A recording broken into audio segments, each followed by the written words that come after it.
అందులో అంతటి నిష్ణాత ప్రదర్శించే ఏకైక వ్యక్తి ఆంధ్రప్రదేశ్లో ఎవరున్నారు అంటే అది ఆంధ్రప్రదేశ్ ముఖ్యమంత్రి జగన్మోహన్ రెడ్డి గారు అనే విమర్శ అనే ఒక మాట ఎవరైనా సరే ఆయనకే చెప్పేస్తున్నారు. ఆ పోలిక ఎగ్జాంపుల్. ఎందుకంటే గత 58 నెలల్లో కూడా పరిపాలన విషయంలో అనేక సందర్భాల్లో ఒక ఇష్యూ వచ్చినప్పుడు దాన్ని డైవర్షన్ ఎలా చేయాలి, లేకపోతే ఎవరైనా ప్రశ్నిస్తే ఇంకొక అంశంలోకి ఎలా మనుషుల్ని డైవర్ట్ చేయాలి, లేదు ఇది నందంటే కాదు పందెని ఎలా సృష్టించాలి, వారు వారి బృందం లేకపోతే వాద్యకారులు వాళ్ళందరూ కూడా ప్రెస్ ముందుకు వచ్చి లేదు ఇది పంది కాదు నంది కాదు పంది అని చెప్పి దాన్ని ఎలా సృష్టించాలో అలవోకగా చేసి చూపించారు. ప్రజలు కూడా చాన్నాళ్ళు ఆ మాయలో భ్రమల్లో ఉన్నారు. కానీ నెమ్మదిగా ఎక్కువ కాలం ఏది ఉండదు కదా, మబ్బులు అనేవి వీడతాయి. సో ఆ మబ్బులు అనేది వీడిందో మరి అర్థమైందో చాలా ప్రజలు కసిగా కోపంగా ఆవేశంగా ఉన్న వ్యతిరేకతని అణిచివేతని అన్ని దృష్టిలో పెట్టుకుని రికార్డు స్థాయిలో పోలింగ్ జరిగింది. 82% పోలింగ్ నమోదైంది. ప్రజలు చాలా కసిగా కోపంగా సైలెంట్గా తాము చేయాలనుకున్న చేసేశారు. 82% పోలింగ్ చూపించారు. సామాన్యంగా ఒక నెరేటివ్ ఉంటుంది, రికార్డు స్థాయిలో పోలింగ్ జరిగినప్పుడు అది ప్రజల్లో పెళ్ళిబుక్కుతున్న వ్యతిరేకత అధికార పార్టీ మీద లేకపోతే సిట్టింగ్ గవర్నమెంట్ మీదే వాళ్ళు అలా చూపించే సందర్భం ఉంటుంది. ఎందుకు ఇదంతా అంటున్నానంటే ముఖ్యమంత్రి గారు తాను భ్రమల్లో ఉండడం లేదా భ్రమల్లో ముంచడం అనే ఒక ఏకైక విద్యతో ఇన్నాళ్ళు ప్రజల్ని భ్రాంతికి గురి చేయడం, వాళ్ళ టీముల్ని భ్రాంతిలో పెట్టడం అనేది మనం చూస్తూ వచ్చాం.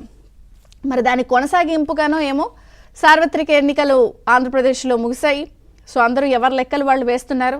రికార్డు పోలింగ్ జరిగింది కాబట్టి ఇది అధికార పార్టీకి వ్యతిరేకత, కూటమికి ప్లస్. అన్ని సర్వేలు కూడా కూటమిదే ప్రపంచనం, తిరుగు లేకుండా ఏకపక్షంగా ఎలక్షన్ జరిగిందని చెప్తున్న సందర్భంలో ఒక్కసారిగా ముఖ్యమంత్రి గారు చేసినటువంటి వ్యాఖ్యలు, ఆయన చెప్పినటువంటి అంశాలన్నీ కూడా ఇప్పుడు తీవ్ర చర్చకు దారితీస్తున్నాయి. ఏం జరిగింది అంటే నిన్న విజయవాడలోని ఐపాక్ ఆఫీస్కి ముఖ్యమంత్రి గారు వెళ్ళారు. వెళ్ళిన తర్వాత కూడా అక్కడ మాట్లాడారు. ఏమని మాట్లాడారు? గతంలో మనకు వచ్చిన 151 సీట్లు అలాగే 22 ఎంపీల కన్నా ఈసారి ఎక్కువ వస్తాయి, అంతకు మించి రిజల్ట్ ఉంటుంది, యావత్ దేశం షాక్ అయిపోతుంది అన్నారు. ఈ మాటలు విన్న వాళ్ళందరూ కూడా అసలు షాక్ అయ్యారు. షాక్ అసలు ఆయన అవుతున్నారా లేకపోతే షాక్ ప్రజలు అవుతారని చెప్తున్నారా, వాళ్ళ కార్యకర్తల పార్టీయా లీడర్లా లేకపోతే ఎవరిని ఈ షాక్కి గురి చేసే మాటలు ఇవన్నీ? నిజంగా ఆయన భ్రమలో ఉన్నారా లేదా భ్రమల్లో ఉంచడానికి ఇలా చెప్తున్నారా అన్నది చర్చనీయాంశమైంది. అలాగే గతంలో ప్రశాంత్ కిషోర్ కూడా అనేక సందర్భాల్లో ముఖ్యమంత్రి గారికి సంబంధించిన అనేక విషయాలు, ఆయన ధోరణి, ఆయన వ్యవహార శైలి, పాలనా పరంగా తీసుకునే నిర్ణయాలు, చుట్టూతో ఉండే భజన బృందం, ఎవరి మాట వినకపోవడం, చేయాలనుకున్నదే చేయడం, పూర్తి స్థాయిలో ఈసారి ఆయన ఓడిపోవడం ఖాయం, అసలు రిజల్ట్స్ ఆయనకి ఫేవర్గా రావు అని చెప్పిన సందర్భంలో మళ్ళీ ప్రశాంత్ కిషోర్ని ఎవరు ఏం పట్టించుకోకర్లేదు అని చెప్పిన వైనం కూడా, అంటే ఈ మీటింగ్ అర్జెంటుగా ప్రశాంత్ కిషోర్కి కౌంటర్ చేయడానికి పెట్టారా అన్నది మాట్లాడుకున్నారు. అసలు 151కి మించి 22 ఎంపీలకు మించి రావడం అనేది ఇంతకన్నా పెద్ద జోక్ ఉంటుందా అనేది కూడా అందరూ మాట్లాడుకున్నారు. అసలు ఇక్కడ ట్విస్ట్ ఏంటంటే అన్నిటికన్నా మించి ఆయన ఎవరైతే సెల్ఫీలు దిగారో అక్కడ స్టాఫ్ అంతా కూడా ఎవరితో అయితే దిగి మీడియాకి అవన్నీ బయటకు వచ్చాయో అక్కడ ఒక విషయాన్ని గమనిస్తే మీరే ఆశ్చర్యపోతారు. ఆ ఫోటో నేను చూపిస్తాను మీకు, please play the photo. So మీరు ఆ ఫోటో చూడండి. జగన్ ఐపాక్ మీటింగ్లో మీరు రెడ్ కలర్ యారోస్ చూడొచ్చు. అందులో ఉన్న సెల్ఫీలో ఉన్న ఆడవాళ్ళందరూ కూడా గతంలో విశాఖ గ్లోబల్ ఇన్వెస్టర్ సమ్మిట్లో పెట్టుబడులు తెచ్చిన పారిశ్రామికవేత్తలుగా వాళ్ళని చూపించిన సందర్భం ఉంది. మళ్ళీ అదే టీం అంతా కూడా నిన్న జగన్ ఐపాక్ ఏదైతే మీటింగ్ జరిగిందో వాళ్ళందరూ కూడా ఆయనతో సెల్ఫీలు దిగారు. మరి వాళ్ళు ఐపాక్ టీమ్గా బృందంగా ఎంప్లాయీస్గా దిగారా? మరి గతంలో విశాఖ గ్లోబల్ ఇన్వెస్టర్ సమ్మిట్లో వాళ్ళు నిజంగా పారిశ్రామికవేత్తల ఏదనేది మరొకసారి ప్రజలందరూ గమనించాలి, అర్థం చేసుకోవాలి. నేను అందుకే అన్న నందిని పందిని ఎలా చేయాలి నంది అన్న విషయంలో మరి వాళ్ళు నిజంగా ఇన్వెస్టర్ సమ్మిట్లో పారిశ్రామికవేత్తలు అన్నది నిజమా లేదా ఐపాక్ బృందం అన్నది నిజమా అన్నది ఇక మీ విజ్ఞతకి ప్రజల విజ్ఞతకే వదిలేస్తున్నాను. సో ఇలాంటి మాయమర్మాలు ఇవన్నీ కూడా ప్రజలన్నీ చూసేశారు. రికార్డ్ స్థాయిలో పోలింగ్ నమోదైంది. ఆయన వెళ్ళి చెప్పారు, సో ఇది కాదు మనకు అంతకు మించి వస్తున్నాయి. మరి దేశం షాక్ అవుతుందా, ఆయన షాక్ అవుతారా లేదా ఎవరు షాక్ అవుతారు అన్నది ఇంకో 13 రోజుల్లో తేలిపోతుంది, 16 రోజుల్లో తేలిపోతుంది.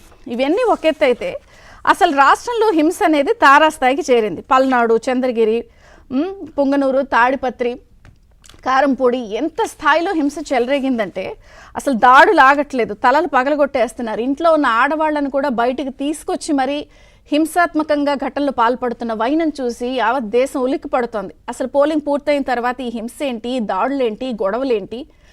అలాగే టీడీపీకి ఓట్లు వేసిన వాళ్ళు, కూటమికి సానుభూతి పరులను గుర్తించిన వాళ్ళను కూడా టార్గెట్ చేసి మరి ఆడాళ్ళన్నది కూడా లేకుండా విచక్షణ రహితంగా బయటకు తీసుకొచ్చి కొడుతున్న సందర్భం. పెనుకొండలో అయితే మాటేసి మరీ కూడా మారణాయుధాలతో దాడి చేసిన వైనం. అసలు విశాఖలో అయితే టీడీపీకి ఓటు వేశారంటూ ఒక యువతిని అయితే ఎంత హీనాతిహీనంగా హింసగా పాల్పడ్డారనేది చూసాం. మరి బాధ్యత మరిచారా ఏమిటనేది అర్థం కావట్లా. ఇంకొక పక్కన సిఎస్ డీజీపీ మీద ఎలక్షన్ కమిషన్ ఢిల్లీ పిలిపించి వివరణ కోరింది. చాలా సీరియస్ అయ్యారు. కానీ వీరి ఎరగని రీతిలో పోలింగ్ అయిన తర్వాత దాదాపుగా 12 మంది పోలీసులపై సస్పెన్షన్ వేటు పడింది. అలా పల్నాడు, అనంత ఎస్పీలపై సస్పెన్షన్ వేటు, తిరుపతి ఎస్పీ పల్నాడు కలెక్టర్ని అయితే బదిలీ చేశారు. ఓవరాల్గా డిఎస్పీ నుంచి ఎస్ఐ స్థాయి వరకు 12 మంది పోలీస్ విభాగంలో వాళ్ళందరిపై కూడా సస్పెన్షన్ వేటు పడింది. ఇంత హింస చెలరేగిపోతోంది. ఇంకొక పక్కన ఏమీ జరగనట్టు, ఏమీ తెలియనట్టు అమాయకంగా వచ్చి మరి మీటింగ్కి వెళ్ళి ఇన్నొస్తాయి అన్నొస్తాయి అని చెప్పడం వెనుకున్న మతలబేంటి? అది కేవలం ప్రశాంత్ కిషోర్ని టార్గెట్ చేసి ఆయనకి కౌంటర్ ఇవ్వడంలో భాగంగా చూడాలా? ఇలా మాయ విద్యలు ప్రదర్శించింది మళ్ళీ ఇంకొకసారి నమ్ముతారని అనుకుంటున్నారా? రికార్డు పోలింగ్ని ఆయన జీర్ణించుకోలేకపోతున్నారా? ఇంకా లేదు అంటే కూటమి ప్రపంచనాన్ని ఎవరూ ఆపలేదని సర్వేలు చెప్తున్న నేపథ్యంలో భారీ స్థాయిలో రాష్ట్ర వ్యాప్తంగా, దేశవ్యాప్తంగా బెట్టింగ్ జరుగుతోంది. కాబట్టి బెట్టింగ్ రాయుళ్ల సాటిస్ఫాక్షన్ కోసం ఇది అన్నారా? ఇవన్నీ ఒక ఎత్తైతే సందట్లో సడేమియాలాగా ఒక రకంగా 17వ తారీఖు నుంచి 25వ తారీఖు వరకు ఆఫీస్ అప్గ్రేడ్ కార్యక్రమం జరుగుతోంది. ఈ విషయంలో కూడా గవర్నర్ అబ్దుల్ నజీర్కి టీడీపీ అధినేత మాజీ ముఖ్యమంత్రి చంద్రబాబు గారు లెటర్ రాశారు. ఈ ఆఫీస్ అప్గ్రేడ్ ఆపండి, ఇది కరెక్ట్ కాదు, కొత్త ప్రభుత్వం చూసుకుంటుంది. ఇలా చేయడం వల్ల ముఖ్యమైన ఫైళ్లు మాయమయ్యే అవకాశం ఉందండి. అంటే నిజంగా ఈ చర్చ వచ్చింది అంటే ఫైళ్లు మాయం చేసే ప్రక్రియ ఇంకో డైరెక్షన్లో జరుగుతోందా? మొత్తంగా ఏం జరుగుతోంది? కావాలని ఈ వ్యాఖ్యలు చేశారా? పందెం రాయుళ్ల కోసమా, సెల్ఫ్ సాటిస్ఫాక్షన్ కోసమా, లేదా ఆయన లండన్ బయలుదేరే ముందు క్యాడర్ ఎక్కడన్నా చేజారిపోయే అవకాశం ఉందని చెప్పారా? లేకపోతే ఇదంతా అజ్ఞానమా, అహంకారమా అని చర్చిద్దాం. చిన్న విరామం తర్వాత ఈ అన్ని అంశాలపై చర్చ ప్రారంభమవుతుంది.